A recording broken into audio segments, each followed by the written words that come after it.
section. When we get to section 7 and 8, where we start to talk about the application processes, Add that in. and then we can address that there.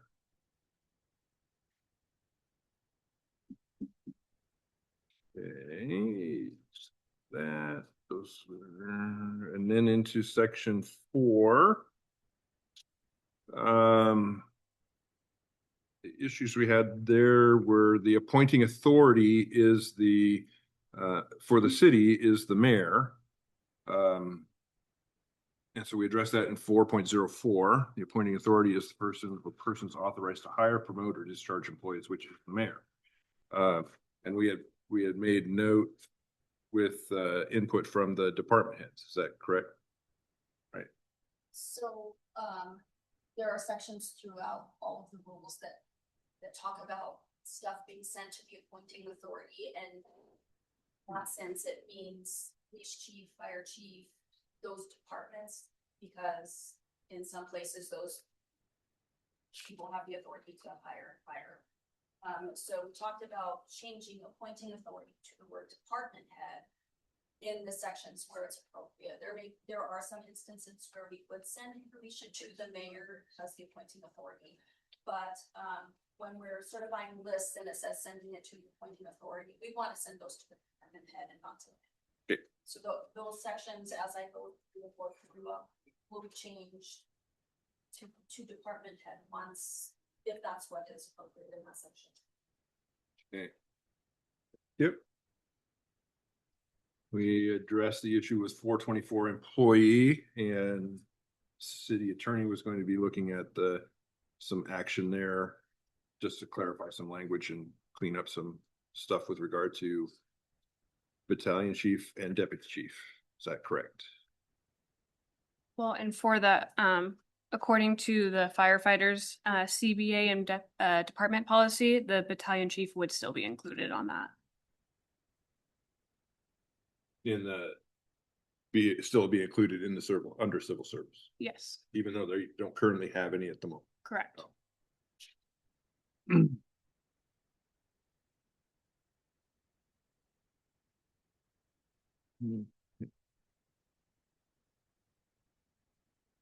Cleaned up that sentence. Doesn't that also need to include the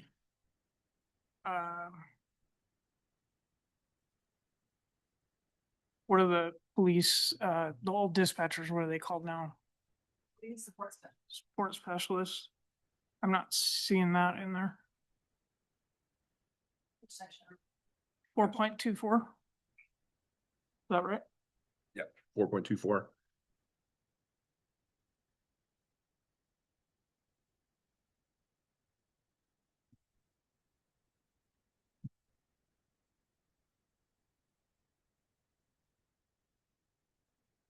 I remember having a conversation about them specifically, but I don't remember if that was on 424. Okay. Are we missing any other positions that exist? Battalion chiefs and them? Permit me to approach that. Sure. The No, I was just about to open it for public comment, so you're perfect. Yeah, so under 424, we would ask that both battalion chief and division chief, even though we currently don't have either one of those. Those are generally in our career field individuals that are represented part of the collective bargaining agreement, not at-will employees. And I just had a couple grammatical suggestions for section 1, if you would permit me. Sure. The very first paragraph references firemen. For the RCW, it's firefighters, and that's a common term in the industry. Firemen are technically people who shovel poles, pull into trains. Those are firemen. Under section 103, scope and purpose, I'd like to add full-time firefighter there, just like what we have for full-time police officers, full-time police support specialist, and if we could add full-time firefighter. Obviously, the numbering system is probably needs to get cleaned up now. Yeah, there's a lot of formatting issues. For for clarification under 2.1.5, if I could go back as well, paragraph A, we're talking about applicant there. I asked for consideration for our public safety testing is what both police and fire department utilizes. There is national testing network, so provided some language to say provide and use a third-party national testing company. You had sent us that letter, and I thought that what we could do when we get up here into section 7, where did I put it? 7.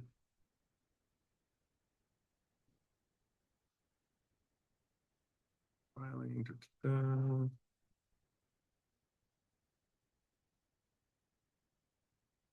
In section 801, I said I'm suggesting that the verbiage be the commission shall order an examination whatever is deemed to be in the best interest of the city. The secretary shall administer examinations as provided by these rules and may use a contracted third-party provider as approved by the commission to incorporate the information with regard to civil service regarding subscription testing services. And then we would label this document and include it as 8.01.1, and it would be sub all of that under 8.01. This would then fall into that. So that we would incorporate all that into it without having to rewrite it all. Sure. Yeah, I think it would be our desire that it's very common in police and fire, as you know, not the longest in the public safety testing. You know, we're currently both under contract with PST, but other national venues like National Testing Network are also well known and well utilized. And so maybe we just word it to some sort of a nationally approved process. Yeah, and that's why I went with a third-party vendor or provider as approved by the commission. That way it opens it up. And then if as staff comes at our regularly scheduled meetings and says, hey, we want to do national testing service or we want to do PST, and we have our argument then and then adopt a contract and move forward with whatever testing process that we decide to go on. Does that work for everybody? Yeah. While we're there, I have a question on 7.21 though, but do you have anything on, Not on that, no. On that. can I ask on 7.21 while we're there? 7.21. Okay, go ahead. While you're there, Chief, it's on application fee. There's an entry level $25, all other 15. What does PST charge, if anything? Is this appropriate? Yeah, it's my understanding that an applicant, when they go through a national testing network or public safety testing, and there's probably other companies that I'm just not aware of, but if that applicant, they sign up to go take a written test and a physical agility test for either law enforcement or fire, and then at which point they pay an application fee for each agency that they want to get onto their list. That fee difference between those two platforms is generally right around $25. So, yeah. So if an applicant wants to get on a whole laundry list, it's going to cost them a couple $100. So my recommendation then for 7.21, entry level fee would be as set by testing, as set by the contract, the third party. Yeah.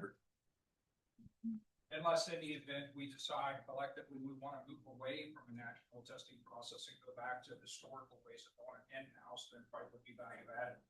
At that point, we can make those changes. Would be my recommendation if we have an internal fee. Yeah. I'm thinking if we leave this language and put in something like, unless it's the third party vendor. Or as set by third party contracted vendor. Something like that. Gary, is that you tracking with that? Okay. If I may. Sure. Before we went to public safety, we used to use RSI, so it's a testing booklet, follow the same service piece. But if there's ways as we're going through this language that we can put some framework out there that says, hey, we will establish an entry fee at a reasonable set, rather than have all these pieces of how much we can't charge, because it's so flexible, or in job descriptions or in those postings. If you can frame those fences out, then and it keeps some of that flexibility, that'll help. Because what we're seeing right now is a massive hiring push throughout all Spokane County Fire Service. And so PST's level of people, they drop down the next 6 months, we don't know. We may have to look at alternate testing sites to run quality.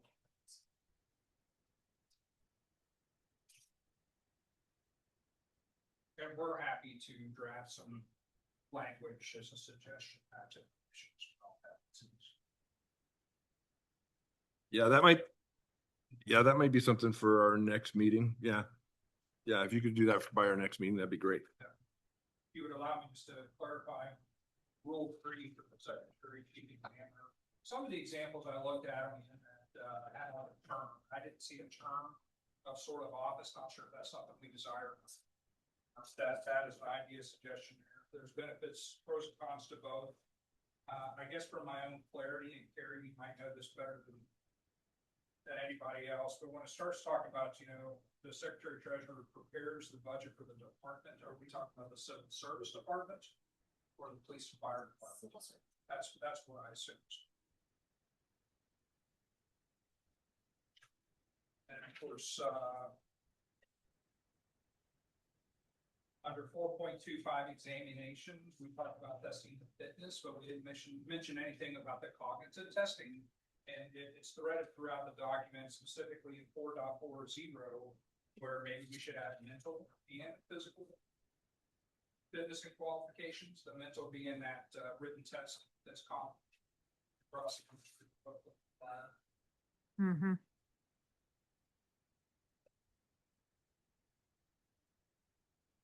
I believe under 4.29, in-house registers is a list of names of civil service instead of employees. I believe that should be applicants, not employees. Which section, Chief? 4.29. In-house register. Yeah, it should be a list of civil service eligibles by our definitions.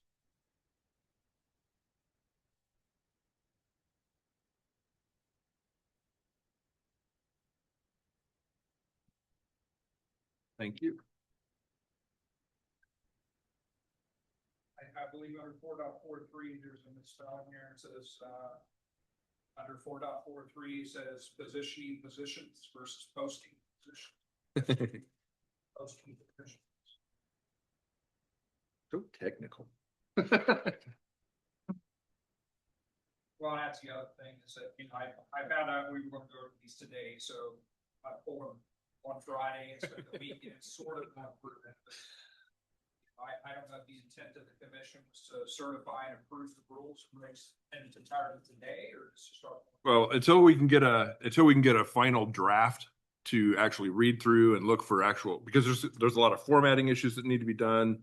There's a lot of like you say, small typos, punctuation, grammar that need to be cleaned up. Once we have the cleaned up document from which to work, then we can do it. But this then we'll have something to adopt. But we should have something workable by the end of today, because we'll have a foundation from which to go. So we should be able to hopefully go, because the police department has issue, as we get down here toward the end of our agenda today, has issues that they want to bring up with regard to some vacancies. And so I'm hoping to have a foundation from which we can work, make some decisions so that we can give some direction to the police department today. That's my hope. But you have something else done, Chief? Well, If they're typos and clerical errors and formatting, those kinds of things, if you wanted to send a note to Carrie so she can work through her edits, that would be awesome. If they're hopefully we'll catch a lot of those as we're talking, especially as we get into our biggest, I think, discussion that we're going to have today is on 7 and 8, which talks about the applications and examinations. And by the inclusion of this document that you sent us, I think we'll save we'll be able to cut out a lot of the section 8. And then I want to have a conversation with regard to continuous examinations.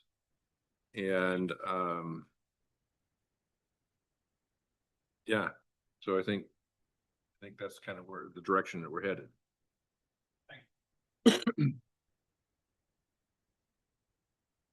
Okay, so anybody have anything major on 6. We kind of went through that. Danielle and I went through that on our special meeting. Which brings us into 7. I have a question on 6 here. Go ahead. So this seems to be on the old rules where they listed out what made something that classification, but I'm not seeing it in the current rules.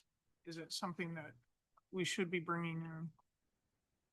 As far as which section, like classification plan, administration classification?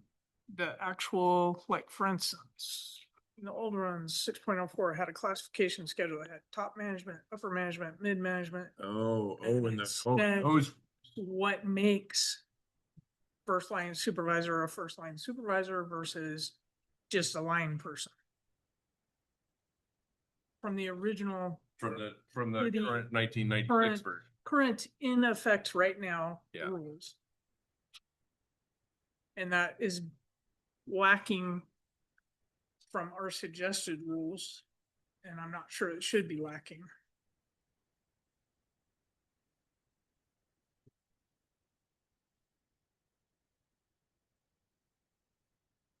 So out of the 1996 City of Cheney rules, section 6, 6.04.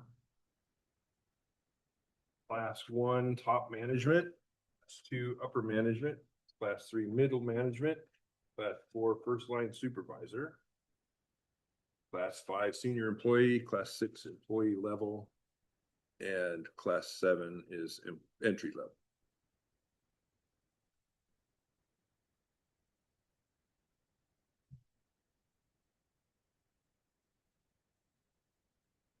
And you want to include that where, Kathy, in here? Well, it's my thought because a lot of these rules talk about promotion, demotion, and the classes and that sort of stuff. I think we need to define what those are. Because how do you demote somebody and know what they should be demoted to if you have not defined it? Would that be in the job description from the police or fire department or?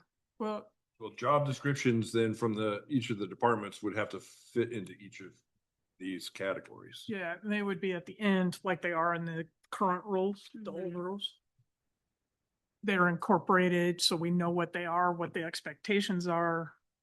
And they can't be changing job descriptions without going through us to make sure it's proper for the classification. Well, a good place for that, under Rule 6, classification 602 is missing on the platform we're working on.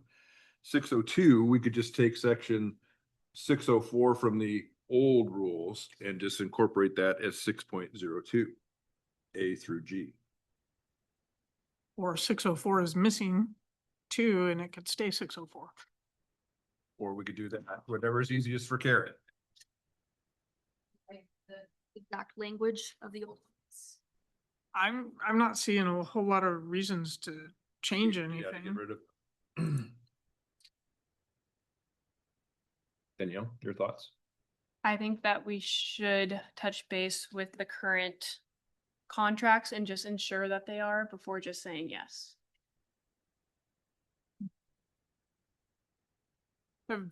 Has anyone in the audience had a chance to look at the 90. currently in fact? Do you think they fit into today's world still? Okay, Website, I read Battlegrounds, Wenatchee's, Mhm. the 1996 version of ours, and then the ones that you guys are presenting today. I don't think the 1996 definitions fit within how we operate today's fire. I think if you guys make your own and clearly define what you're saying Mhm. and set it up that way, that would be fine, but I don't think the 1996 definitions are. Do you have any specifics on what's not? Send you stuff I saw on Battleground.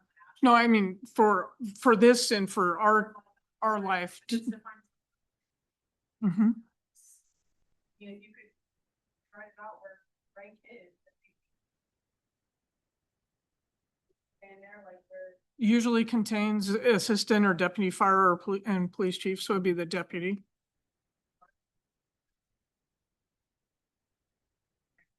Because top management is police and fire chief, department head status.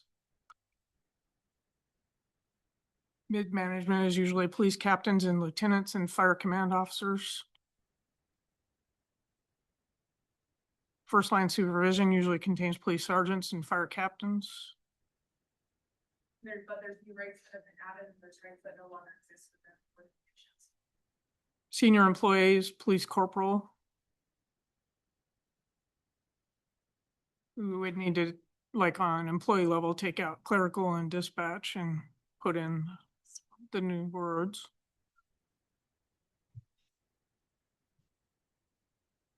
Yeah, Dave. I don't, that's 602, so I'm not sure what you're looking at from the old version, but I know, when I first got hired, we had PFCs, so we haven't had that in decades. And I don't know if that's listed in there, but it seemed like the vocabulary needs to be changed so that whatever classifications fit our current CBA's positions, that would make sense. There's a lot of old terms that we don't use.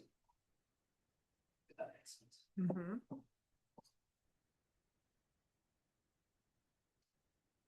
Well, how about if we put this in and put it out to them to tell us what? So, yeah, so let's do this. Let's take 604 A through G. Include it under either 6.02 or 6.04 in the new platform. And then send it to the department heads and have them add their current rank structure into each of these existing categories, and then we can modify from that. Does that work? I'll just send the language from 604 to the department heads, and that way when I add it in, it'll have all of their information. Yeah, that's fine. That way the department heads have an opportunity to take each of their ranks and plug them into each of these 7 categories. And then give us the appropriate titles to go in each of those sections, and then we can include it. That Yeah. makes, yeah. Does it make sense to put in ranks that have existed or they want to exist in the future at this point? Probably, just to, Just to cover it all at this point? that way we don't have to adjust it in the future. Yeah. Like like battalion chief and things like Yeah. that. So Chief, did you get that? If there's the potential in the Yes. future, those positions could exist. If you're going to be wanting to eventually create or fill a vacant spot that you don't currently have, put it in the right spot where you would think that would go. Or if a position used to exist and there's a chance of reverting back to it, that kind of thing. That makes sense to you? Do a broad brush on it, so we don't have to change these.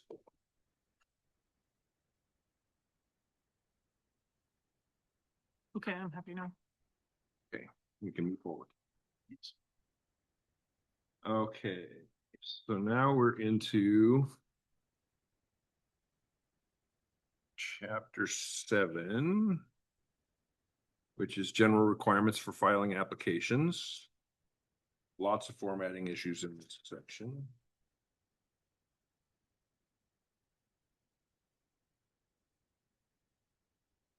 Uh, 7.09.04, we eliminated that whole sentence after dismissal from city service, period. And then eliminated all that. This doesn't apply to us because we don't have a Cheney municipal code that addresses poor employment record or unsatisfactory record of employment.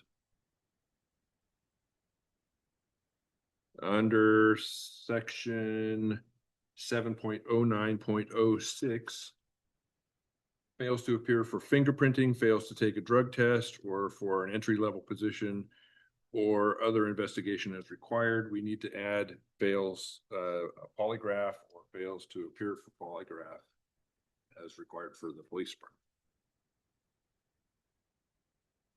They're not also psychological that we need to Oh, add, yeah, it's like psychological testing.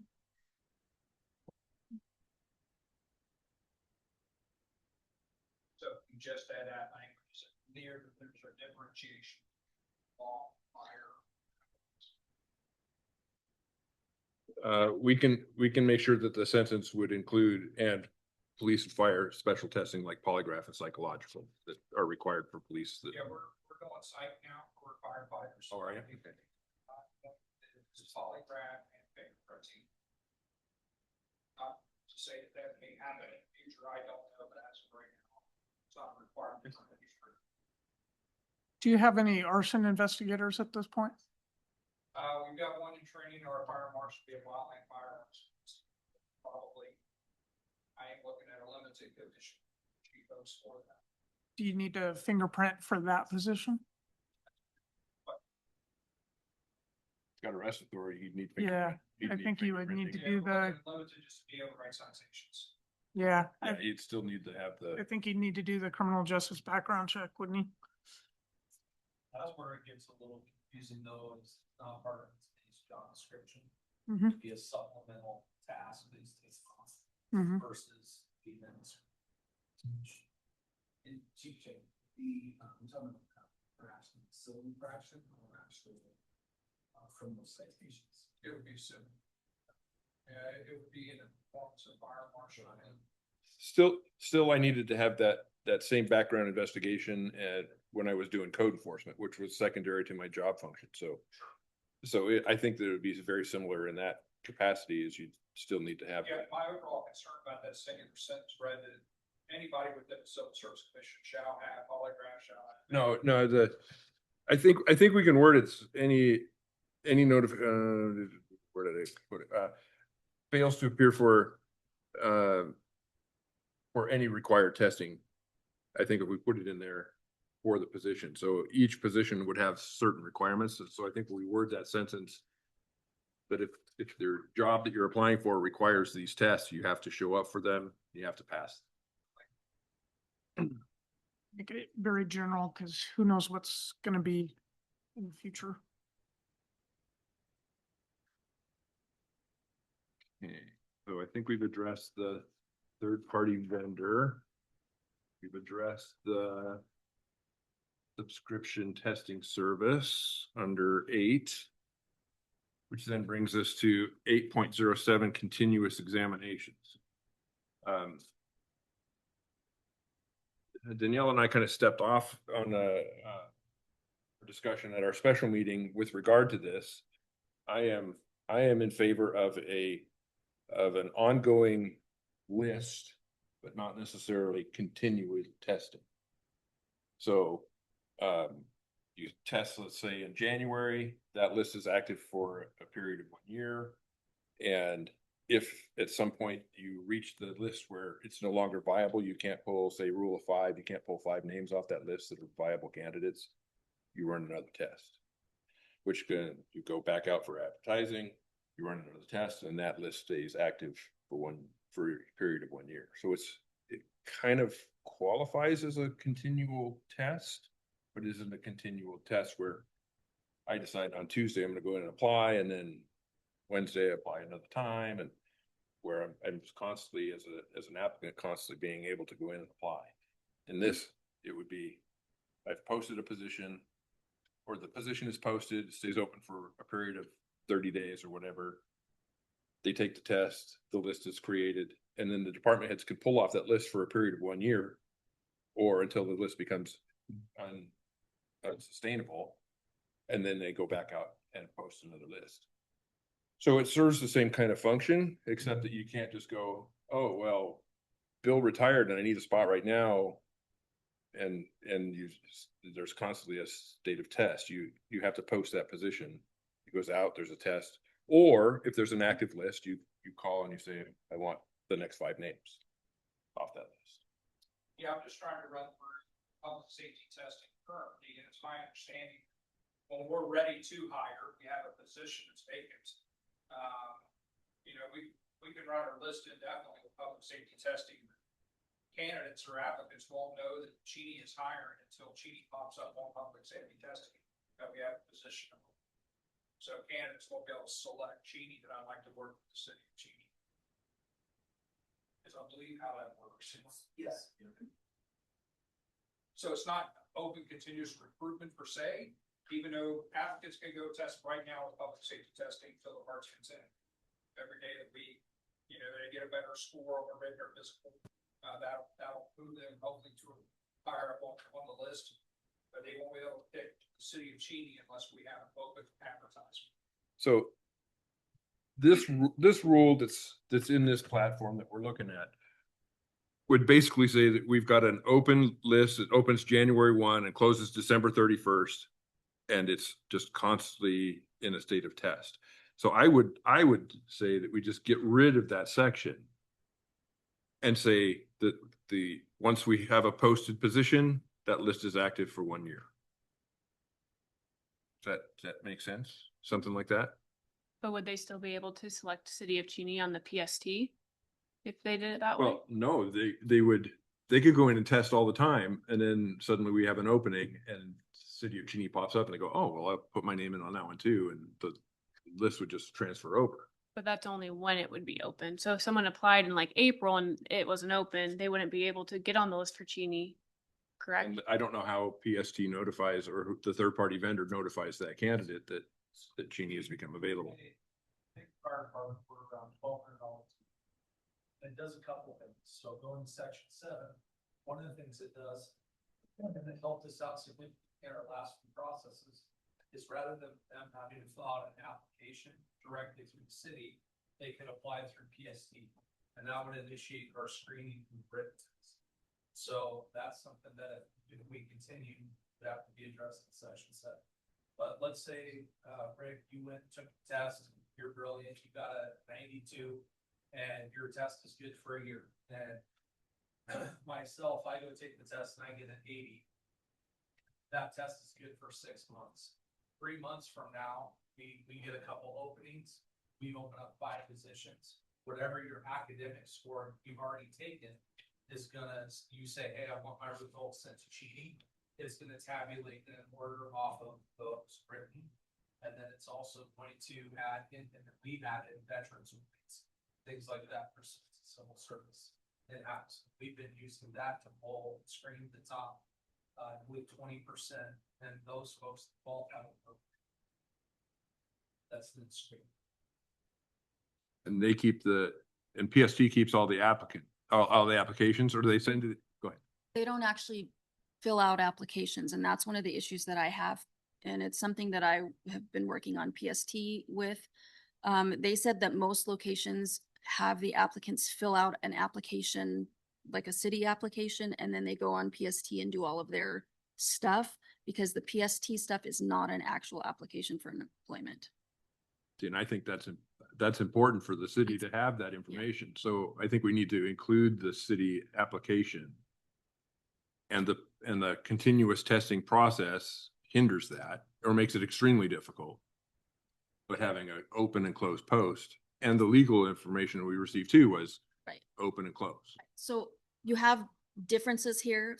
The way the fire department is talking about is what you're talking about, where you have a position, we go into PST, we have them activate City of Cheney Fire Department, people go in and apply, it closes a specific time, then we go over all of this stuff. What police had was just a continuous application period where there was no start or stop, so people could go in at any point in time and apply. So there was no actual like list to certify, because it was a continual.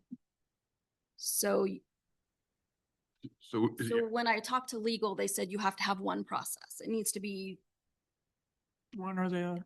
And I think we need to have an open posting, a city application, a closed date, a test, and a certifiable list. And that list be active for a 1 year period.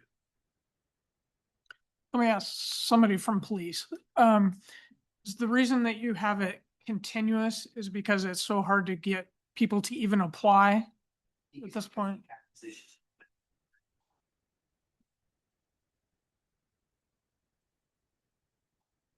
And is there any advertising that happens with establishing a list, or is it just on PST?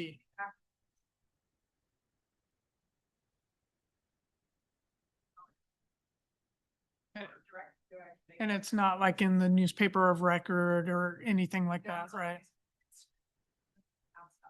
Okay, any right.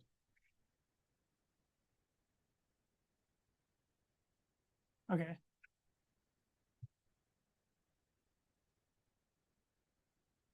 Talking about the city application, is it possible to have a city application that's posted on PSC.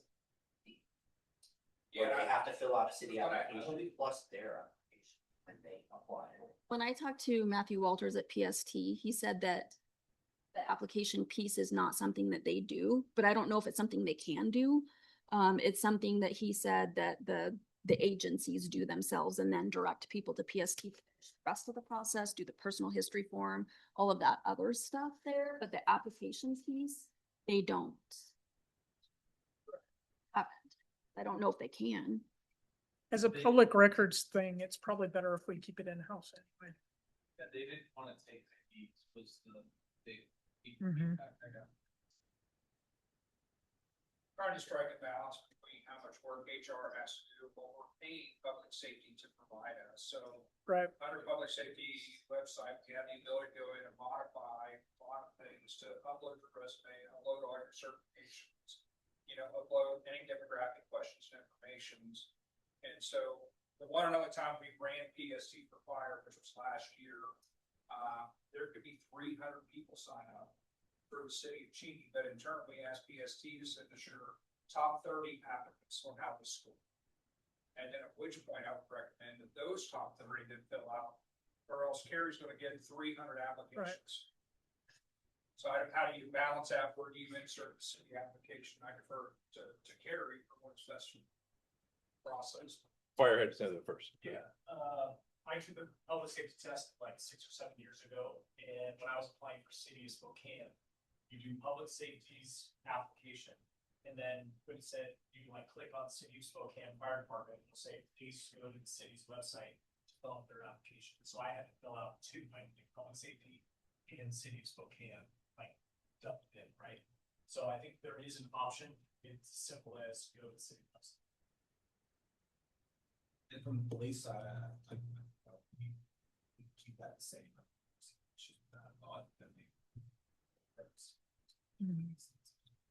And conversely, when we're ready to hire, here to post it on the city's website that we have an application open, go to PST, at which point we could also say, then also fill out the city of Cheney's applicant. Right. And we could do the same thing, with social. Okay, go ahead. Oh, I was gonna say, I know there's a lot going on, I'm trying to expedite this. Matt Walters from PSD, he's offered to help. And I know with civil service now, I'm gonna go in and look at like the fires on the applications. That's something we were actually able to build in as a screening tool, both on police and fire. So anything that they put in their application of the personal history statement, that would be in violations automatically pop. So I think it might be a good idea to set up like a training with that, where you could actually go in and see that, and it might really help to inform section 7 and 8 on a process.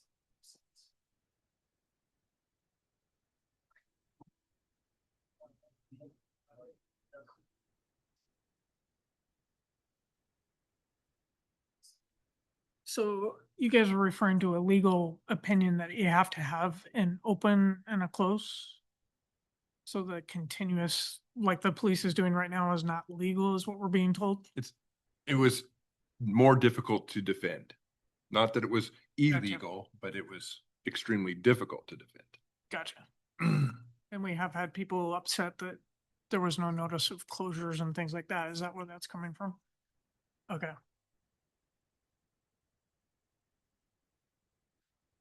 So I think for the sense of this document, we do away with the continuous examination, go to the open close process.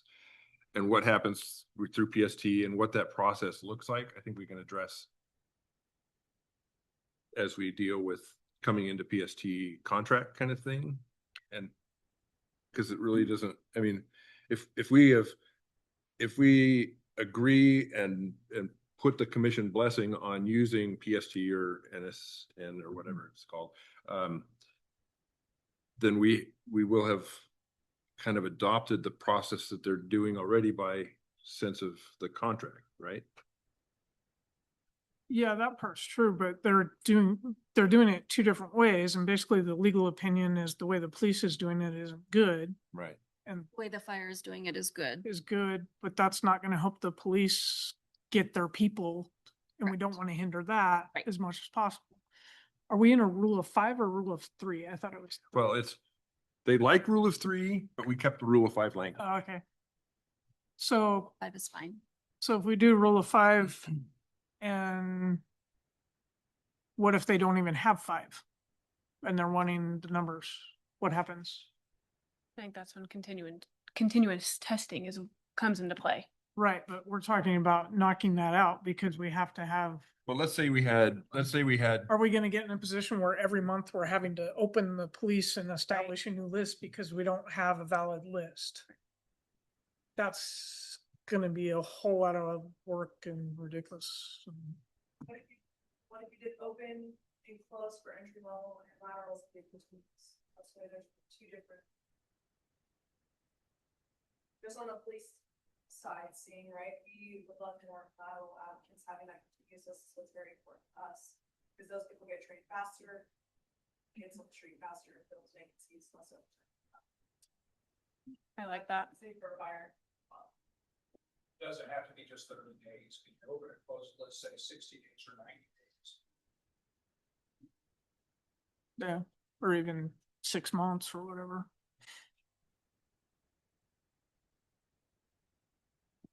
Problem with having a 6-month application opening though is that you're never certifying a list. So all those people that apply in the first month, you can't hire Right. until. yeah.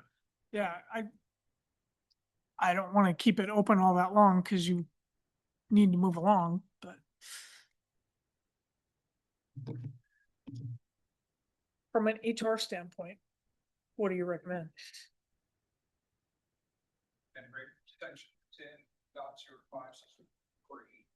That's what I thought I read. Yeah. Well, there's a section up earlier on that's rule of 5 and then rule of 3. So we had a conversation at the special meeting and said, well, let's just, instead of having to fight between the 2, let's just pick rule of 5 to give the department heads more say and a bigger pool to pick from. So we're not just cutting out extra candidates. Because there was conflict between, even in this with the document with 2 different dates. So we said rule of 5 was probably best. So I would say so there's a bunch of different things. From the public records piece of it, it's easier to have an open and close. From an HR position of it, it's easier to have an open and close because it's that thing. But I don't know how that, I don't know how that would play for all of, I mean, like the way we did fire was amazing because it just, everything seemed to work. But I don't know how that, I feel like that could hinder the police department in getting the correct. I don't know what the right answer is. Alrighty. So nobody knows the right answer. From talking to our labor attorney, she recommended a set open and close because it is cleaner, it is more clear. There is no, her words were, I wouldn't do that for continuous posting. Well, okay, so addressing the entry level, we could move the police department to a process to mirror what the fire department's doing, and that would be simple for us, simple for the city, and meet everybody's requirement for entry level. Now, let's say we have an officer leave, we have an immediate vacancy, and you want to do a lateral. You open it for a week. You accept any lateral applications. You put them through whatever tests that you want after the close of that 1 week period. And so you can run an entry level list and a lateral list with an open close and still have the applications to still meet both processes because the lateral application process would still be faster. Am I making sense? Would that work if the laterals are in the system already? They've already done PST. We post, there is a position, give them 7 days to say, yep, and fill out a city application and go from there. Would that work for what you need? I think that would work. I don't know. Guys, our side, I don't know if a week would be right, 2 weeks, 6 weeks. Well, question for the fire then, does lateral fire, is it the same or work closely to what the lateral for police is? Because, Yeah, generally our lateral. yeah, same for lateral We police. generally get less applicants laterally than we do entry. So we're gonna fill a list up quicker on an entry than we will. And I think it's vice versa for police, so. Our last hire was about. We did not utilize PST, because for us, what PST gives us the benefit of written test and the physical agility. For a lateral, we knew that this person already cognitively meets the goals they passed the academy. They're currently physically doing the job, they're gonna get their physical, so we bypassed. Well, yeah, because in police, you're not doing, for police lateral, you're not having to do physical agility, you're not having to do a written exam. It's basically poly, psych, and interview, right? And look at their background investigation. Short of it, depends if they're out of it, you know. For 2 years, right? Right. You typically see a lot more entry levels than laterals as well as job market. Same levels, guys. That's where I was hoping that we can get to a process that says we will have a weighted and scored interview, but not having to clarify exactly what it is, or not having very tight job descriptions and all of it. Because for us, we may hire a lateral firefighter, our next opening might be a lateral lieutenant. Because that may be our best advocate or our best way to get that talent.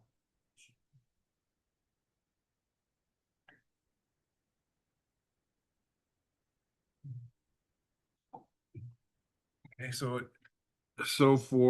let's deal with entry level. Entry level process would be an open posting. Let's say 30 days, whatever time frame is agreed upon. 30 days, it closes. They've turned in an application. We sent them to the testing company, in this case PST. They fill out that paperwork. They do their physical agility, their written exam. The department head then calls for rule of five, or name the pool of five. They get the top 5 names off that list. From that list, then they generate their oral boards. From that list, they do their poly, psych, drug test. Oh, that has to be conditional offer first. So do your oral boards, choose your candidate, make a conditional offer, poly, psych, drug test, full-time offer, bring them on as a probationary employee. That list stays active for 1 year. 1 year, unless it's deemed. Unless it becomes inviable. Yeah, unless it's no longer viable. Yeah, go ahead. Yeah, on this level. We need to have some sort of streaming metric from you on the top 10%, top 20% that go on. As the physicals pass fail. Right. Last time, top 20%. But if we get 200 applicants and your rules say, hey, anybody who applies has to interview, the overtime and the operational impacts of that interview to their people. In our previous deal, I think we had to do 80 and it cost their department $18,000 to do a testing process. You can choose specific number of applications as well. So you can say the first 35 people to apply get to move on. You have a lot of. So in your process, is it, they'll take the test and then you want us to limit like the top 10% of the test takers, or? 200 people apply and they all pass over it. They all take a physical agility test, pass fail. It's not really a weighted score. So Oh, it's so all you're not pass getting a fail. weighted score on the written. You're just getting pass fail. You're just getting past fail. So we reached out to PST and say, send us your top 30 applicants. And so if 300 people apply, is it better to say send us the top 10% or send us a quota to move on towards the interview phase?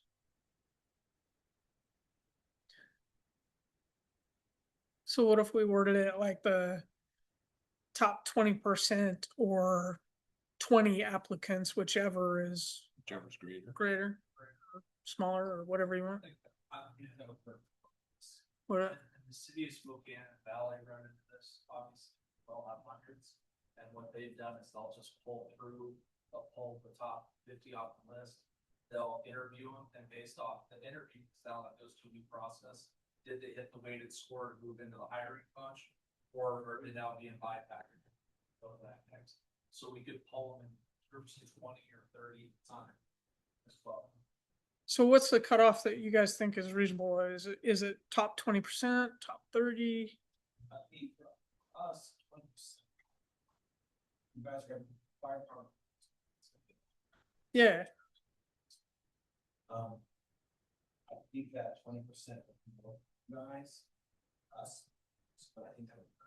I guess my problem with that is like, if you only have 10 applicants, you're getting 2 and it's roll of 5. That, I think for entry level, we have 10 to swim. That's close to this, Okay. Because people like to, as the agencies. right, Yeah, I like the percentage and or. the and or. Whichever, Okay. you want it as greater, whichever's greater or whichever is less. So 20% or whichever is greater, or 20 or 20% or whichever's greater. I think for us, the 20 applicants, 20 people to take on the interview is the right size. So you would want 20% or Or no, or 20, 20, whichever is greater. whichever is least. Okay, so you want Whichever's least, yeah, whichever's least. Nice thing is, as long as we go with written as the weighted score, and then the interview's a new weighted score, then if they don't check that metric, they're not somebody that's gonna be in our operational needs. Then we can automatically go back to the list and now pull the next. The next 20 people, Okay. yeah. I think that's a great solution. And this is solely entry level. Right? Or top. Yeah, we're just talking. So I was talking entry level. Yeah. Yeah. Yeah, I didn't hear that. What? for laterals, not cap it, cap them Yeah. all. Yeah, and I think the other thing there is, again, if there's flexibility in what the lateral seems to be, then we can say anybody who spent these balls automatically go to interview, because we're not just gonna say, hey, they just want to that slash some type of parameters. Right. Did you catch enough of that to write a document? Carrie, to. Sort of. I'll be contacting you when we're done to wordsmith all of. Okay, so Okay, does the police department have what it needs for a process for for entry. entry level people? 20%. So we decided like a specific opening period. We open the position, we keep it open for 30 days, we close it. We take all those applications. You will get 20% of the applications or the top 20 applicants for entry level. To be interviewed. And then from that, you would then move on a percentage, your highest scoring applicants to maybe a secondary interview. And then begin the hiring process. Everybody good? And Okay. that's actually just establishing the list, because then it gets certified and we send back the 5. Right. Okay, And the list is valid for 1 year. for 1 year period. So Unless it needs to be, unless it becomes. Decertified, Yeah, yes. decertified. That one.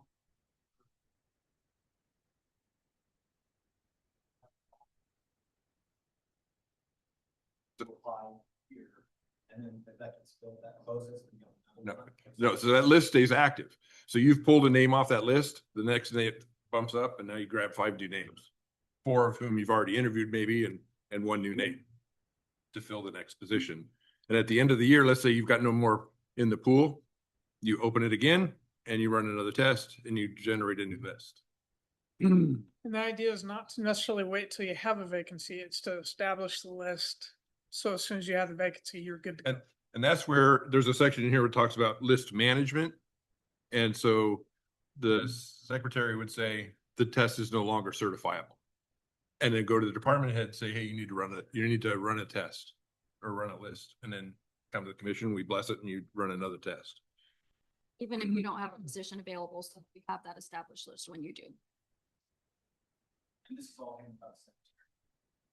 By the commission and the secretary. Yeah, through the department heads. She wouldn't communicate with the department head, say, your test is no longer, no longer have any applicants on your list. You need to run a test.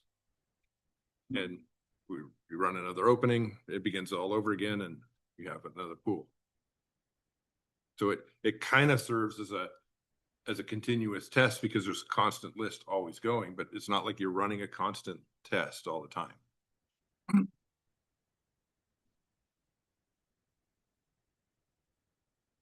Okay. Is there stuff in the RCW about the publication of the list? Like, can we tweak what's here, modernize it a little maybe? I didn't read anything in the RCW that talked about the publication of the. So where are you I reading? mean, there's Kathy? part of it, but 8.07.02 says you're gonna publicize it at least once in the official newspaper, which is at the Free Press or the Spokesman? Free Press and on the city website. So you're not really reaching much of anything in this modern world. So from you all, what would you recommend it be published in? Yeah, Think, I know that Mayor Martin, like, getting a really active City of Cheney Facebook, that would be key for the city for hiring and all of that. So that's the platform where we see gets the most drive, and you can look at the analytics, truly see real time what demographic, what people are clicking on the links and everything. So I'd say Facebook, Instagram, anything you use social media wise. so maybe if we added the language, any appropriate social media used within the city, Yes. something to that effect?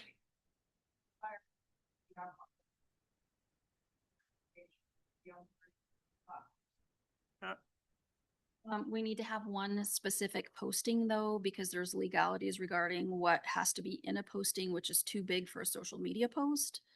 Your social media post. Oh, can say, like, I'm not saying necessarily get rid of the other. no, I'm just saying that like, Yeah. you have to post on your city website first so that it is your official, and then all the rest of the stuff can go out afterwards. Otherwise you. Yeah. Is there any desire to keep the official newspaper? Because I know that creates a lot of work and costs money, whereas these others do not. I don't think that we really draw from the newspaper, obviously not, but I would have to double check to make sure there isn't something that says we have to. Okay. Because I know the legal notices still have to go out in the newspapers, so it's possible that we need to do that as. legal Yeah, and notice. so we do that. Do that for all of our positions. We post in it's stupid. That's what I'm wondering is if we have to keep it. Let me still. find out if we have to post in the newspaper because it is expensive and it doesn't draw people. And it's a hassle. And it is a hassle. What we do for the rest of the city positions, which I would assume that we would want to do here as well, is we advertise we actually put it on Craigslist because Indeed will pick it up for free. And we get a lot of applications from Indeed, people that are job searching. So, and Craigslist is cheap. Yeah. That would count as social media though, right? Even though it's not really? Or do we need to add in I would other electronic I would say advertising? add in some, just like, this is what we will do, plus any additional postings that are deemed, I mean, because you want to have the ability to put it on like AWC, depending on the job, or, some other location. So I would say maybe put the minimum here and then have some wording that says, and additional locations. That's Okay. deemed necessary by the city. Yeah. I'm good with that. Danielle, anything? Okay. We need to, is that system that we've just laid out, is that system workable for lateral entry? Because remember, it doesn't have to be posted for a month. It could just be opened, you receive applicants for lateral and you close it a week later. I don't think so, because if it's gonna be a year-long list, the laterals come open at moment's notice, had a bad day at work kind of thing. I think you want it open, and then when we have a position, that's when we create a list. From what they were saying, is that, Because am I on target? typically from my experience, it's been, hey, we were looking at a lateral and we look at maybe one officer, maybe two. And it's usually somebody that's gone, hey, come apply for our department, and the guy comes and applies. For lateral. Yeah, if we have it open. Yeah. They can keep applying all the time. It's just when we say there is an opening is when we actually create a list at that point. We publicize that, hey, this list will be closing. So, yeah, we could do that, but I think you have to publicize for at least 2 weeks that you're gonna be closing your Yeah. list. And so, I think we could try that. I mean, if you say it's open and once the position becomes available, we will post notice of 14 days until this closes. Publicize like we would at entry level at that point, put it in the newspaper and all that stuff. So it's open, and yet you do have an official Closed date. open, close notification that goes out. I don't know. Cause a 2-week delay is not much when you're talking laterals, as long as you can keep gathering that group, the way I see it, is that. Okay, so we would open and have like a continuous open, and then once we determine we have a position, then we would do like a 2-week notice that we're gonna close on X date, and then close and create a list at that point in time. And then the list is certified for till filled or no longer. And then we It's no can, longer certifiable. yeah, and once that list is no longer any good, then we open it again. Does that work for fire?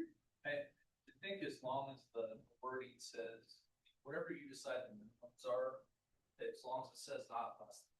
So if we say, hey, not less than 30 days on entry level, if we have the ability to look further out and do 60 days of recruitment to get a better candidate, we want that ability. Same thing with labs. We have a chance to go out there and really beat the streets and get some talent. A minimum of 2 weeks would be ideal, right? But as long as we have some flexibility to set that, and then also to come back and adjust those job descriptions. Our fire marshal would be a great example. We have, I think, the best fire marshal in town. We hired a guy it's like getting 2 or 3 people for the price of one. We had 14 applicants. We screened down to 6 or 8, I can't remember, and 2 of them showed up for the interview, and all the one was for hired. So if you want to find those upper level positions that we're gonna run into civil service, are gonna require deputy chief, fire marshal, and they're gonna require much longer. Which is why I like the idea of leave it open until you know. And we can keep that list until it's no longer viable, and then we automatically then just go open it again.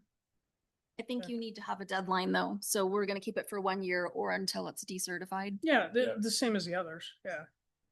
Cause you might be hiring 3 laterals out of that pool or whatever. If we open a list in January, we hire somebody from it, and that list is open for a year, we get another spot for live. We don't want to miss any good applicants that might have been applied in June. The way civil service works though on entry level, it's open for, even on lateral, once you have a list, you keep that list until it's decertified. So how do we decertify before we post the position?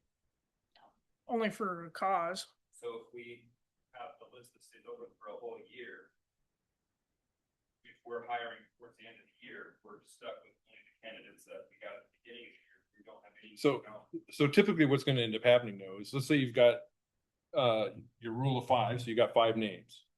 And you've got maybe 10 people still in the pool out here on this list kind of floating around. So 15 people total, right? And you call your first 3 people and they've already gone to another department. And so you go down deeper into this pool and you pull them up And then they go, well, I'm working for this department, or I'm no longer interested or whatever. So you're weeding through that pool pretty quick.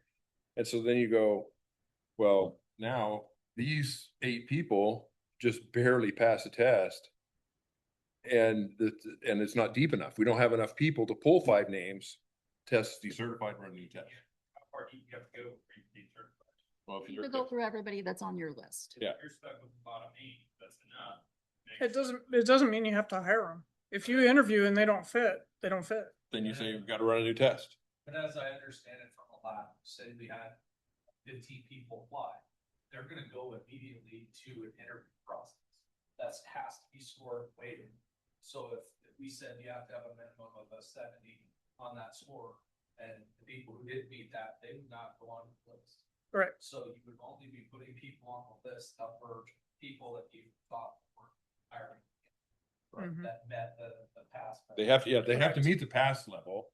And so, and they have to meet the other requirements. I know for police, it has, to be lateral, you have to have 2 years experience or whatever you set. So they've got they're off, they're out of the academy, they're out of their FTO, they have become, they're off probation. So that's basically 2 years right there of employment, and then they're now gonna lateral.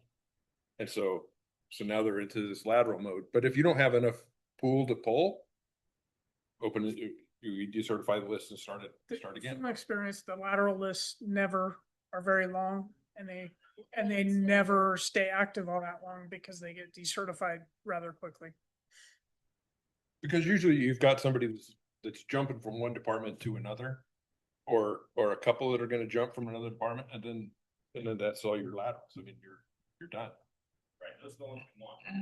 We're trying to get away from something for the people that are stuck in that lower 10% for everybody. Mhm. We don't want those people either.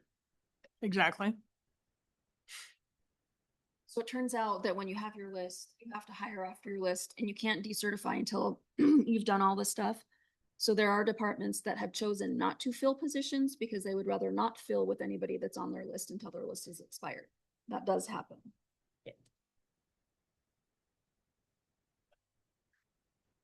It isn't great, but I think it's a better choice than being stuck with something. That you don't want.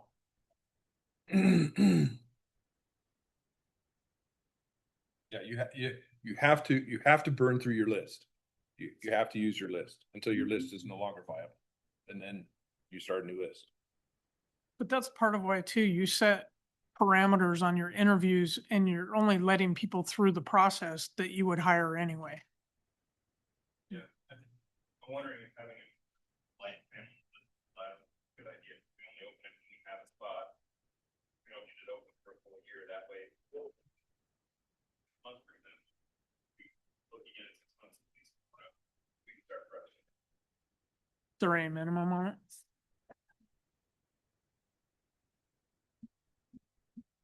We'll check and see if there's any minimum on it. I just know the standard is 1 year. Here. No idea if that's law or just practice. Okay, so we are into 809 character of examinations, which is really pretty much handled by the third-party vendor.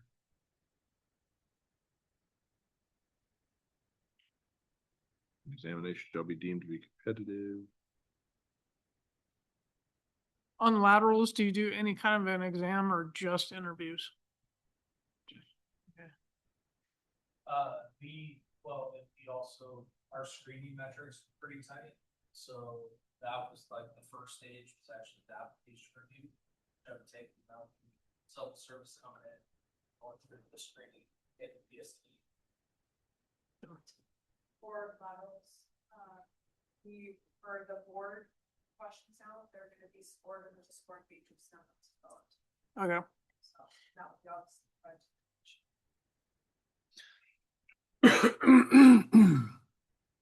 Okay, 8.10 oral interview by interview board.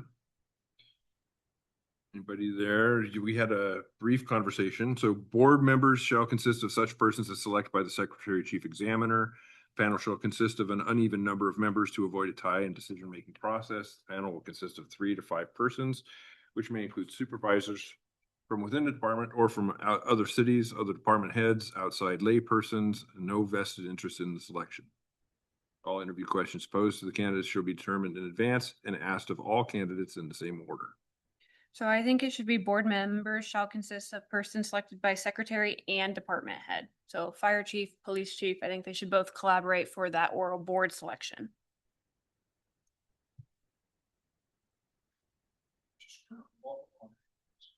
Yeah.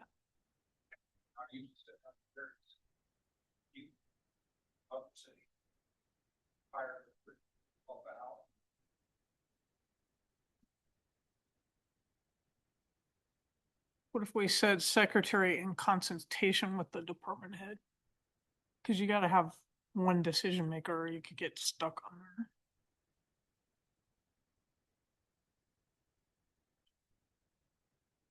Yeah, because it's 2 versus 1, or maybe it's a board of 3 Well, it has to be an odd number, so 3 or 5. Well, I mean, for for selection. selecting the people, yeah. Yeah.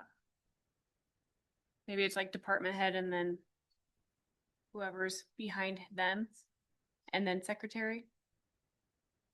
Again, I got lost. So it'd be department head, secretary, and then whoever would be behind the department head. For selecting who's on the board. Yeah. Then that would be a 3 board. So I think what she's saying is like, who gets to decide who your interview panel is? Yes. And so it's saying right now, the secretary decides who the interview panel is. You're saying you want the department head involved in that, Yes. which, and then what Kathy suggested is saying the secretary has the final say, but she makes, or he makes the decision in consultation with the department head. So they work together, but the secretary has the final say. That's what Kathy's choice was. Right. And then I was saying if we had to make it 3, then you could do whoever is behind the chief. Well, Oh, those, no, that's I'm not the thinking- interview panel. That's just who's determining who makes the panel. Yeah, So who's they- on the panel. Mm-hmm. So I'm Yeah. good with the secretary and the department head setting up the interview panel. And then the panel to be 3 to 5 people. The way we already do, but Yeah, in this case, if for some reason, you know, Karen and I disagree, who should be on the panel, the secretary is the final decision. Okay. And so I have a bigger concern, and is that I think we're limiting ourselves when we say just from within the city, from within the department and of the cities. Yeah. The sheriff's office. Counties, agencies. Yeah. PD. I think we can broaden that out by other departments, Other agencies. other agencies. Cause I was doing oral boards in like Wenatchee. You know, they'd call up and say, hey, we need a sergeant for an oral board. On the road I go. Yes, We talked about the 12, so. just oral. Oral boards, board. Together, interviews. Any level. Oh, okay, so I know talking to other agencies in the county, it seems like majority of the board is internal personnel. And that's new from my experience then, because I was, as the second in the department, my job was to travel for all those oral boards. And so they would send me to Spokane County and Spokane City and I'd walk in and there was 5 people from 5 different agencies and the civil service who came in. We never did meet anybody else from the department except for the applicants. That's not uncommon in Wow, or I'm sorry, internal promotions like to start. I see it outside, entry level applications. Everybody that I've talked to, it's primarily internal candidates. See, that's a. It is for us until you get to a certain rank. You know, I'm not gonna have a firefighter set in on a deputy fire chief, or in this case, a lieutenant or a. So I would bring in like lieutenants from other police departments within the county to set in on that position. I think we're okay here because the languages may have those. And if we're saying the secretary in consultation with the chiefs are gonna say, we want internal or, you know, we want to bring in somebody from Spokane. Yeah, so let's say you wanna, let's So say I you wanna think have. the a- language is flexible as long as we change it from cities to other agencies. And it's a may, it's not a have to. Yeah.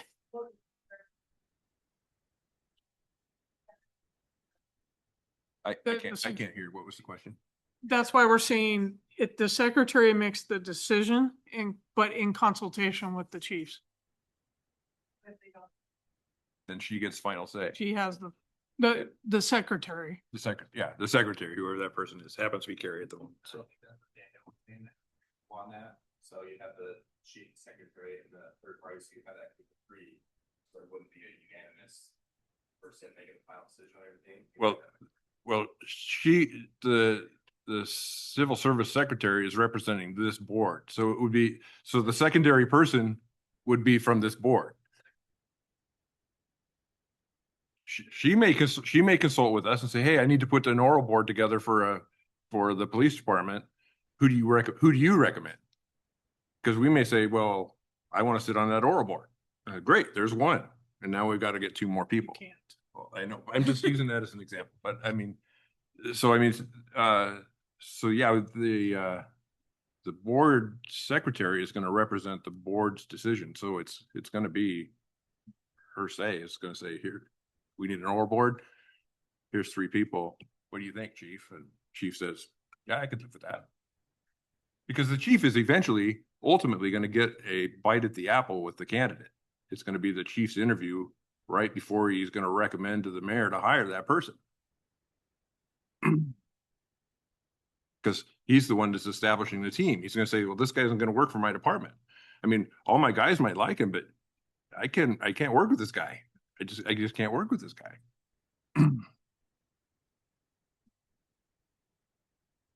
Does that kind of make sense?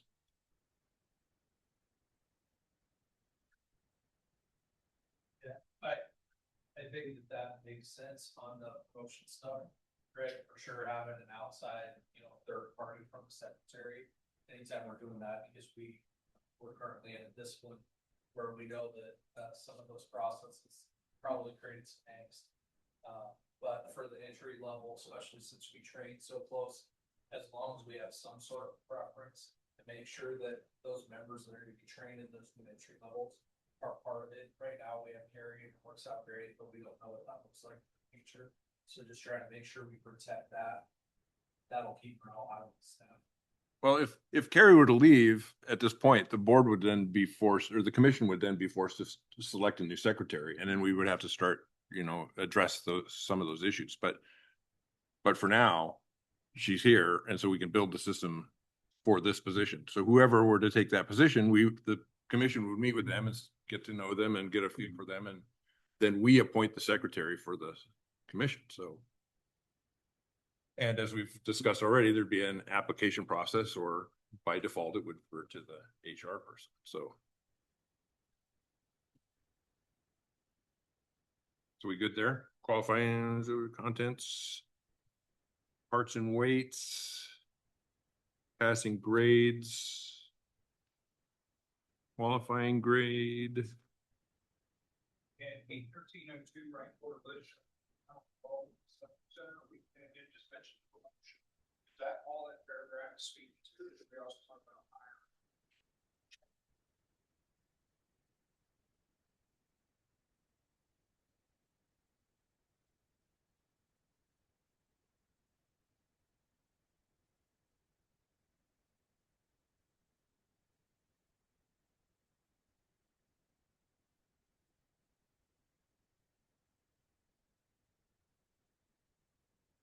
Yeah, 1813 or 81302 would be promotional instead of new hire.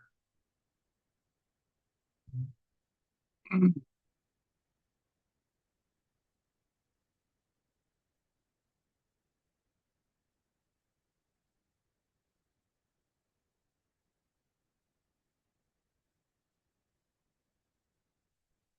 wasn't sure that's where you all certify the hiring list.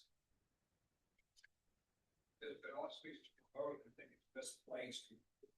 Yeah, 1813 or 81302 should be, that's a promotional test, not a new hire test. Yeah, it's just talking about parts and weights, though. None of these are defined for which ones they're applying to. And you guys, is anybody running an assessment center? Do any of you guys do assessment centers? And do you want them? Do you want assessment centers? Have you ever seen an assessment center? We do assessment centers for all of our. Huh. Interim.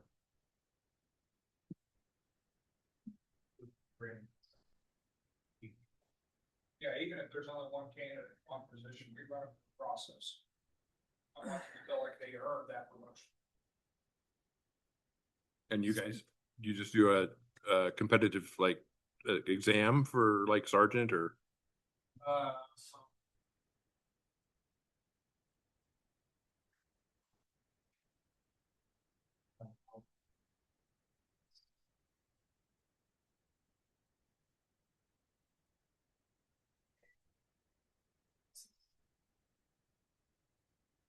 Well, local report is situational questions associated with that prior to the local questions. Teach that process. And, I don't think there was any. Our department on that.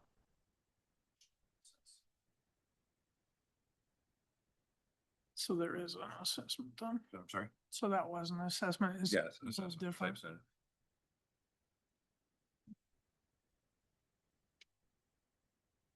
So I think it's in the right spot. We just need to we need to delineate or put a header on it, this promotion, Yeah. promotional exam. just say for a promotion, a rank order list or something like that.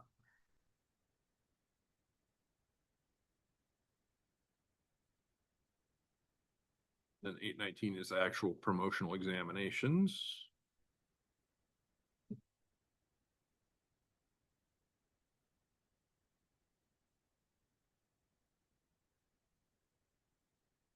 So the way the passing grades are we gonna have to determine a passing grade on every single test? Is that what I'm getting out of this wording? Yeah, I think,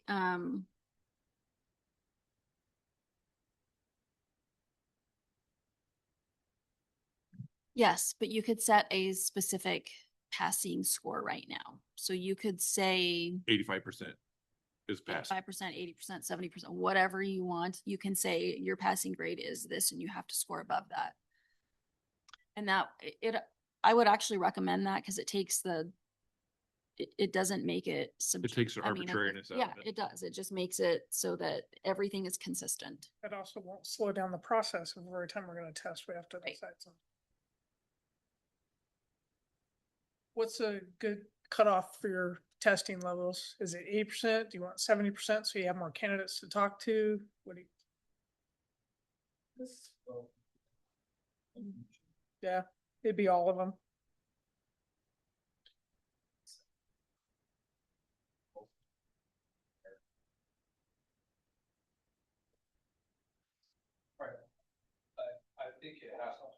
I think it has to be separated out. And an example would be if we said, a minimum passing score of 70 for an assessment center for a lieutenant or a captain. We have to look at, are they ready day one to be in that position? Or is this somebody that's talented that we feels ready for this opportunity, but needs 6 months to a year of probation, which is that process to get all the way there. Especially looking at what we have available to us, just in terms of staff. If we go 70 on an entry level test, we're gonna be doing interviews of 100 people. Well, no, because you're still only gonna be pulling the 20, you're still only gonna be pulling the 20% or 20 people. So from a promotional standard, I would say a minimum passing score 70 would be ideal for us. Okay, so 70 across the board is what I'm hearing. And we can adjust the assessment to make that. Does that? Well, I'm good with that. So 70% So is passing. can you change all that language for us? So I don't wanna have to meet every time they have a position. And then they're gonna pull the top 20% Or 20. or 20 candidates. We also have, if an examination consists of 2 or more parts, we want 70% on all of the parts. So 70%. Well, no, because physical is pass fail, right? Right. I mean, it's, you either pass it or you you don't even take the written part. Written screening, so it would really just be set. The interview. But let's say we have something beyond that. Let's say, because we have done before where you've had your, there's one scenario here, then you have the interview over here, and so you have different things. We want, yeah, so we want So- 70% on all. On all, yeah. Oh, If you fail any particular. If I get a points. 60 over here, do I get to, you, I mean, you'd be able to do that versus separating. exactly. 70 on all parts. So you have a final passing score, which we can put as 70%, but then you have, if you have multiple pieces of it, what's the passing part of each? I was towards there. This has it split out and you have a final score, and then when where an examination consists of 2 or more parts, the commission may set a minimum score to be required in any part of such examination, so. The last several, I guess, would be 40% for the interview and scenario there, and 30% for HR problem solving, 30% for tactical exercise. So that was just your weight of your 3 assessments, but so for each piece you would want. Each piece, they'd have to score 70%. And that gets you also to drop off. If they fail, they're done. You don't have to assess it. I'm just thinking on promotions, like, had like the last few, I had 2 captain openings, 3 applicants. 2 lieutenant openings and 3 applicants. Still, I think especially in promotions, if they can't get 70% on every section, they're not ready to promote, in my opinion.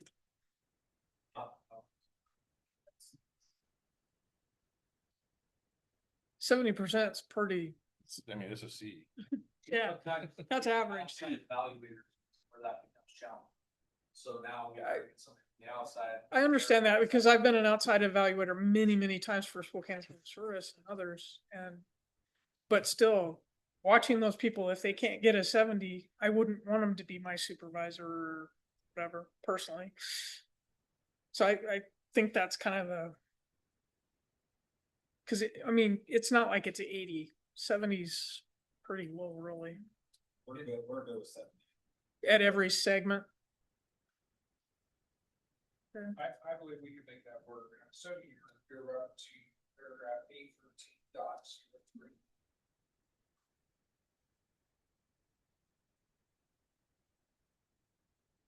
How about you, Daniel? Do you, I agree with the 70%. by each Yeah. section?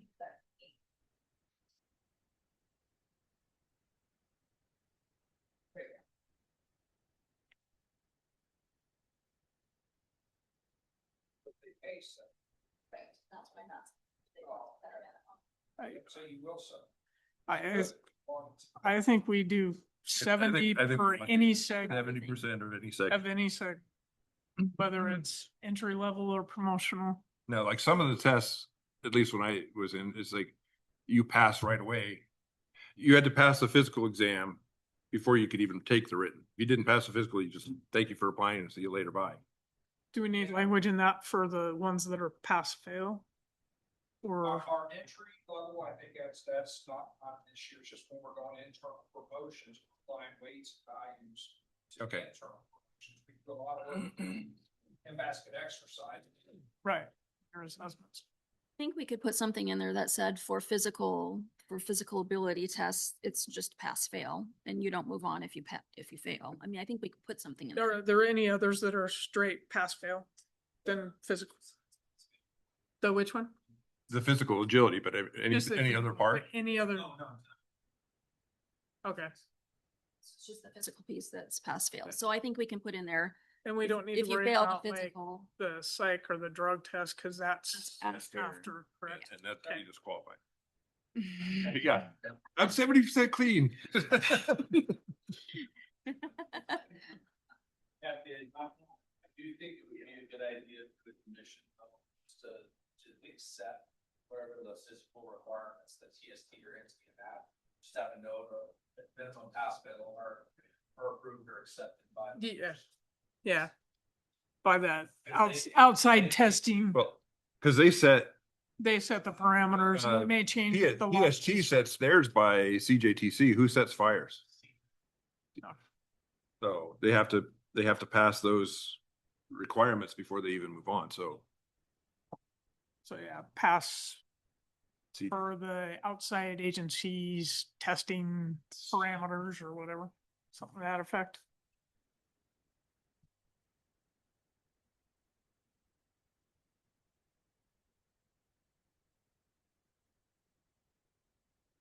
veterans credit to apply later, service credit and promotional examinations. And veterans credit, that's all established how much they get, right? We don't have to. Yeah, we don't have to set that. That's already determined by the city, right? That- Veterans preference, how much veterans? That's actually determined by the RCW. Yeah. Yeah, Okay. so we don't have to touch that. It's automatic. Cool. Where does that happen? I guess is the question. So actually Matthew from PST provided me. Full sheet. So when I go back and find it, because I don't know. I can send it out to show you guys that how they determine where that amount is added. And the thing with that as well is that we'll only get veterans preference if they haven't used it already to obtain a position. So we have to look and determine if we can figure out if they've used that to attain a position. So if you know someone is employed in the state of Washington, let's say someone moves here from the city of Bellevue to come to your police department, it's likely that they use their veterans preference points to get that first position. And so we would not give them any points here. But if they're coming from out of state, then they have not used any points because it's in the state. So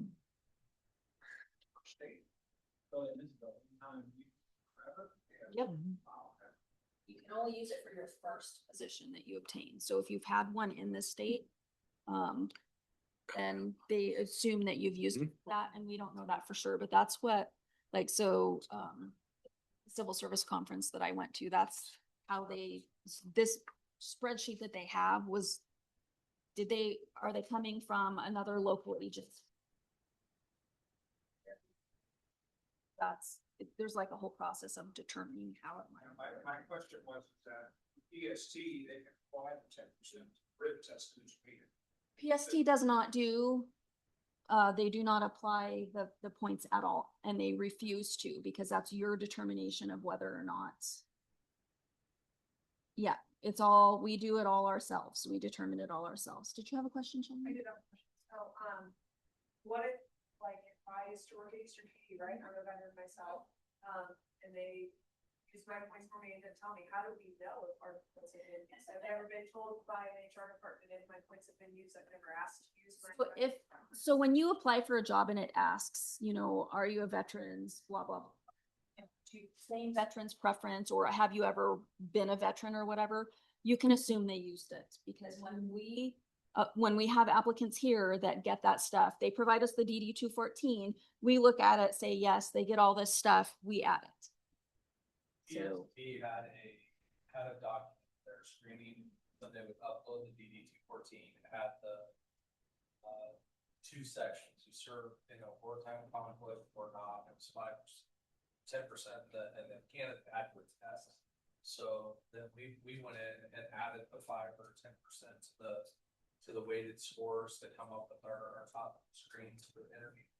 And basically the understanding that if somebody lied on their application or through the process, we would determine that background. But we had to kind of take it as, Chief and Bo speak the DD 214 language, and they could kind of tell. I couldn't tell what was in combat, not in combat. Yeah, the declarations listed, but I guess back to my original question is that PST said, hey, here's your top 20 candidates. And at which point we sat down, we added that 10% automatically onto the list, which changed the list. Whereas I think PD saying, no, we'll add 10% after the board. So I just need to figure out when do we apply that 5 or 10% veterans preference? On high, essentially. of one hire, you only use your points if you were hired for a job. You use your points during your testing process to increase your test score to get you to the hiring. So it would bump you into that 20 persons that you're gonna call. So right as you're getting ready to call for a name of list, if they're gonna declare veterans preference, the guy that's at number 21 might jump to number 18. And then he would be pulled up for interview. By say entry level, volunteer preference points will be added to the bid for a basis of screening, 20 or 20%, and then entry level. Or I'm sorry, lateral, we will add veterans preference points to the initial vote. Because that's really where the two weights are gonna pop in. For entry level, we prefer to have an initial screen. That's sort of where I'm sort of asking. Yeah, because in the initial screening for entry level, it's the one that's gonna jump you into that 20, that first 20 pool of initial candidates. I don't know how you want to apply it to the lateral. Because you really pretty much. I mean, how many laterals are you getting? We don't send them through public safety testing. We do have conditions on the advertisement. Yeah, because they're gonna take an application and they're gonna come do an oral report. I mean, there's no test. Needed test, be in a report. That's what we apply the preference to. But we would assume. If they're a veteran. That the agency that they're coming from. Already used Probably it. used it. Yeah. So I guess. Have to keep that out. That make it hard to bring up a score sheet, raising their score, their term, they use prior agency. Okay, I guess that is the honor system. You kind of have to do it that way because you can't do it after. Yeah.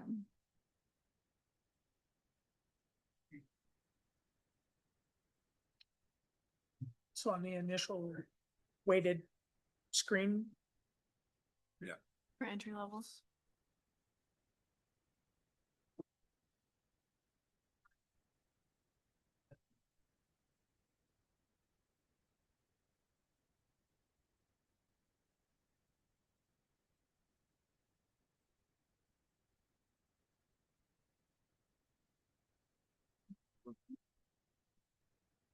What time? 3:10? At 3 o'clock. I can go too, because Greg's got them. That's what I was saying, do we want to deal with this? Okay.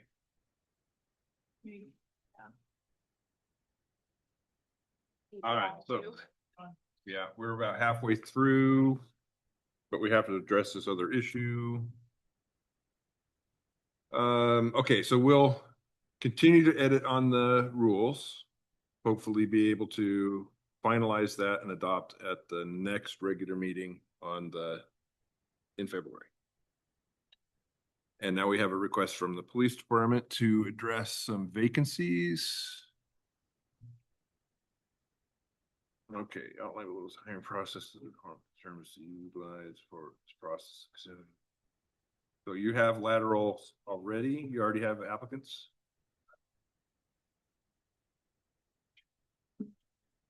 So really, it's just at this point, because we've adopted enough of the rules, or we've said it enough. I haven't really Adopted them, but we have enough of the working rules that we could use those to implement to allow them to move forward.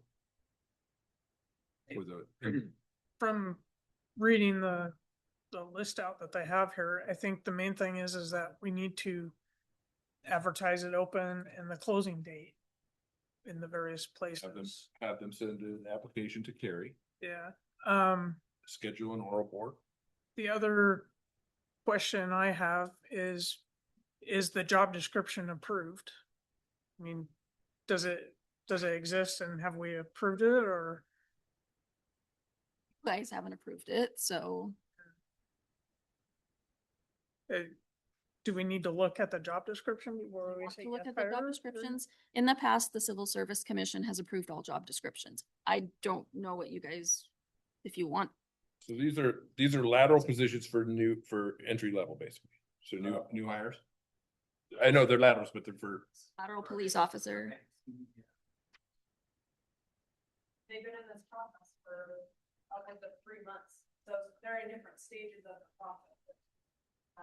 So like one has already been through almost the background section, the integrity section. And then there's another one who needs to do the oral. So we're in different stages of process. I think your problem is that you don't have a certified list. Yeah, we need to establish a list out of that. Having all the same questions, the veterans preference, all that. Use the people that have already applied to establish that list, or? I think so, but don't you still have to post a closing? Cause it's just open, correct? It's closed right now. Oh, It's it al- is It's already closed. Oh, okay. And we publicized it would close? Well, it was never no. It was I never mean, publicized open? It was never publicized that we had I mean, it was, yeah, we had the vacancies, it was posted, but there wasn't a like, we're gonna open it here and close it at the state, or there was no specified closing date, we just closed it. Did we meet the legal requirements of listing, isn't it like you have to list the salary and all that kind of stuff now? I think so. I think it was on there. It was, I think it was, okay. Even with your raises and all that, it was still valid Okay. it was valid at the time of posting. at the time? But because it was closed in 25, so it should have had the correct salaries for 25.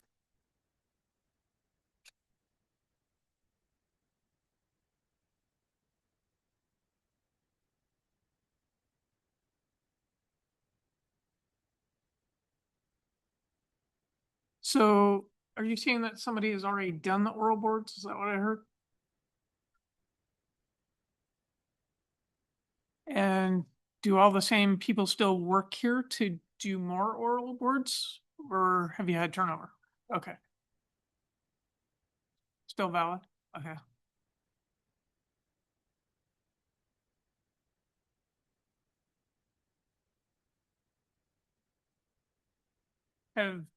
Has HR been involved in any of those? Okay.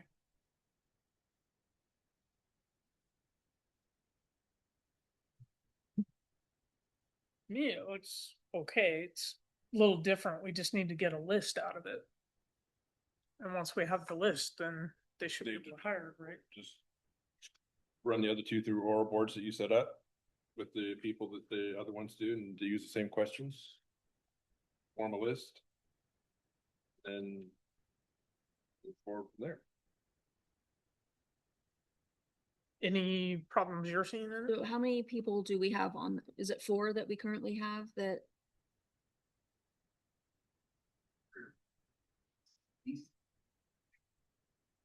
Three or 4, okay. And these are lateral, but the rank of police officer, correct? Essentially. Mm-hmm. Are you guys good with that? If they don't have 2 years of experience and they don't have that, because you just went through and said they have to have 2 years of experience, be out of the FTO car, do all of this stuff. Yeah, Some of these, so if an officer washes out of FTO and you want to hire them, they come in as entry level. But you just don't have to send them to the academy. You just put them right into FTO. With Spokane County and Spokane City, they have 3 different distinctions. There's entry level, intermediate, and intermediate lateral and lateral, like a true lateral. Like we talked about, is the 2 years on FTO, all that. That intermediate is the person that doesn't meet that yet, but they're still allowed. So that they come in at a lower step than a true lateral, but that's how it's classified for county and city. So Bedford Academy, they just require to have the experience. Yeah. Of the So like FTO if car? someone came from Eastern, let's just use an example. Someone came from Eastern PD, they completed probation, 6 months, right? The first 6 months on the job, they're like, oh, I'm come work for Cheney. They come down to Cheney. It's like an intermediate level. Maybe just determine these. Yeah, but for our sake, they're just an entry level. They're not, I mean, they're not considered. the way that you have We just don't lateral have to take them to the written, academy. correct. We just But don't if have to you send want them to it- the academy. They've already got some training. You just put them in at the next pay step or whatever it is and Right. begin from there. So, Terminology. right. But it would also determine whether they can apply as a lateral. Because if they don't qualify with what you have listed as a lateral, they don't even, They would have to apply as an entry level. But then if they've already been through the academy, they technically wouldn't be entry level. They already went through the academy. They just fit into the entry level, we don't know, Mhm. we want them to raise to the top, so by saying intermediate lateral, raise the position where they're not just buried in all the other entry levels. I like the tiered level. Because we don't have to pay for the academy, so that's the preference. Sure. Right, I'm sorry, I misspoke. You're talking about the process as a system application. Yeah, so anything post academy. So, yeah, but anyway, that's graduate. It's kind of the industry standard. That makes sense to me, having the intermediate who they've been through the academy and they just didn't complete their 2 years rather than what was it called for the lateral, official lateral? Okay, Lateral. versus intermediate lateral. I like the tier options because then it Are we then opens up. doing like 3 separate postings? Like, are we hiring for a lateral or are we hiring for an intermediate lateral? Intermediate slash lateral. when they do Okay. that. You can put it together in there, and then for your pay scale, when you're posting like this, the steps or whatever, you'll just put those For the different two, okay. Okay, so as I see what you're saying, under our current language, some of them would not qualify to Qualify. even test as Correct. that, but it's recommended that we change our language. Yeah. Correct. We haven't changed it, adopted. Which one is it? 8.5. 8.5.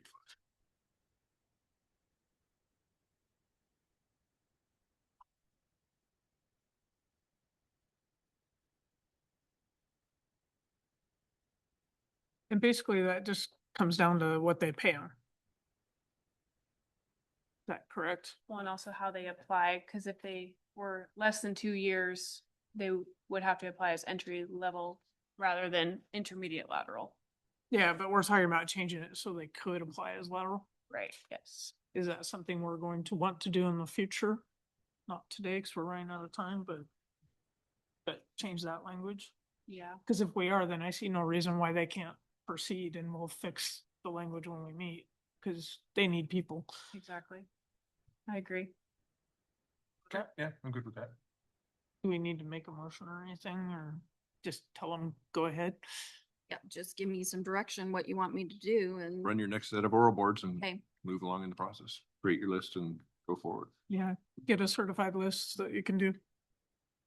so we're gonna do that. So we can't hire anybody until we have all of them through all the process and then create a list that we can send.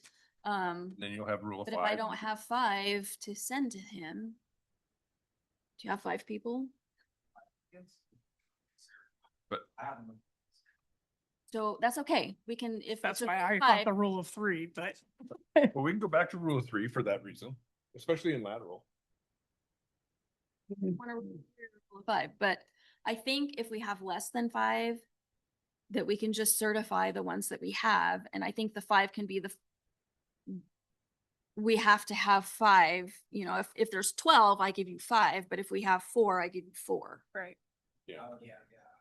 And then that decertifies the list because you've gone through it. And then once this list, we would still have 3 that, I don't know. How many spots are you filling? We're into. So if we fill 2 and we have 4, then there's 2 left. We're gonna wanna create a list for a potential. reopen. And reopen. Yeah. Yep. Yes. To create an eligibility list for future, so I think if you're good with that, that's what we do now and, okay. Yeah. A blessing? Yeah. Okay. Yeah, Yeah, we're good. with I that. want them to get bodies. Good to get started. Then, the secretary will handle all sides. Yeah, she'll work with you to She'll get work your with- oral board scheduled. You might be the Yeah. one scheduling, but she'll, Yeah, we need to just sit down and figure out.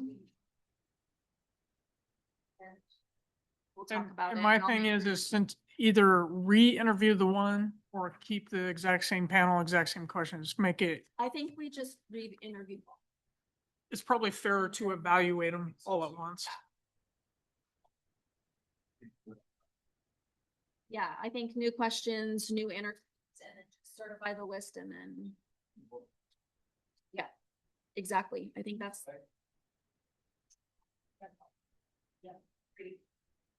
Okay, so at 3 o'clock, we're adjourned. Had to use the cab. Aren't you special? I know. Okay, so we'll finish I'll be in touch with you, Carrie, to set the agenda for the next meeting. Sure. You're getting ready to retire. Oh, hell no. Rick, we'll have to be in touch because some of this stuff I didn't catch completely, so I wanna make sure I have whatever language. Work. Did you stop recording? I hear you're getting ready to retire. I'm shooting for the end of it. End of February close. Very close. What do you, It's 47 days. you got a plan? Not that you're counting. What do you got some plan or what are you gonna do?